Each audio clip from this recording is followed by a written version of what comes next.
आप सभी को प्रणाम। राम राम। उदयपुर में आज एक बड़ा हादसा होते हुए रुक गया। वो हादसा इस बात को लेकर था कि आदवास में पिछले दिनों एक शिक्षक की तलवार से हत्या कर दी गई थी और बाद में हत्यारा स्वयं भी उसी तलवार से अपने गर्दन काटकर घायल हो गया और फिर बाद में मर गया। यह घटना बहुत तेजी से आगे बढ़ी। मेवाड़ की सामाजिक समरसता और शांतिपूर्ण माहौल को खराब करने के लिए कुछ बाहरी तत्व उदयपुर आ गए। 2 दिन से धरना प्रदर्शन कर रहे थे। परिवार के लोग सीधे साधे, गांव के लोग सीधे साधे, क्षेत्र के लोग सीधे साधे इस बात को नहीं समझ पाए, लेकिन ये बाहरी तत्व बार बार हस्तक्षेप करते रहे। आज श्रीमान संभागीय आयुक्त, आईजी साहब, जिला कलेक्टर उदयपुर और स्थानीय विधायक साहब फूल सिंह जी मीना, उप जिला प्रमुख पुष्कर जी तेली के साथ हम लोग जब बैठे चर्चा की तो ये बिंदु निकल कर आया कि क्षेत्र के लोग, परिवार के लोग शांति चाहते हैं, लेकिन बाहरी लोग इस घटना को अलग ही रंग दे रहे थे। उनको समझाया लेकिन वे नहीं समझे। फिर उनको ये समझाया बड़े तथ्यात्मक तरीके से कि तुम जिस बात को लेकर बात कर रहे हो वो मेवाड़ का स्वभाव नहीं है। लोगों में जातिवाद का जहर नहीं घोलें और बरगलाएं नहीं, सही बात कहें।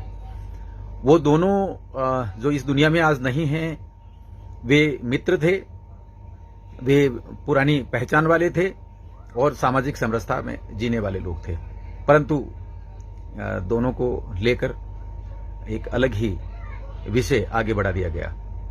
बहुत शक्ति की गई और फिर बताया गया कि ये जो आप लोग कर रहे हैं ये मृत शरीर सम्मान अधिनियम 2023 के प्रावधानों के भी विरुद्ध है।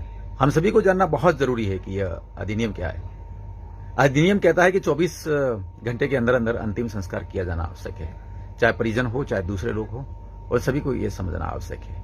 अनावश्यक शव को लेकर प्रदर्शन नहीं कर सकते, अन्यथा जेल का भी प्रावधान है और जुर्माने का भी प्रावधान है। इस बात को हमें समझना है। साथ ही साथ उन जो बाहरी तत्व थे उनको बहुत शक्ति के साथ यह कहा कि आप जो कह रहे हो ना, SC, ST, OBC, minority, Hindu और ये अनावश्यक तत्व लाकर जो बरगला रहे हो, ऐसा आदवास की घटना में उस शिक्षक और शिक्षक को तलवार से घायल करने मारने वाले उस व्यक्ति जो बाद में खुद मर गया, उन दोनों ने ऐसा नहीं किया। तो ये विषय जब आगे बढ़ा तो समझ में आता है कि क्षेत्र में काफी ऐसे तत्व हैं जो अनावश्यक जहर घोलने का काम कर रहे हैं। उनसे सावधान रहना है क्षेत्र को।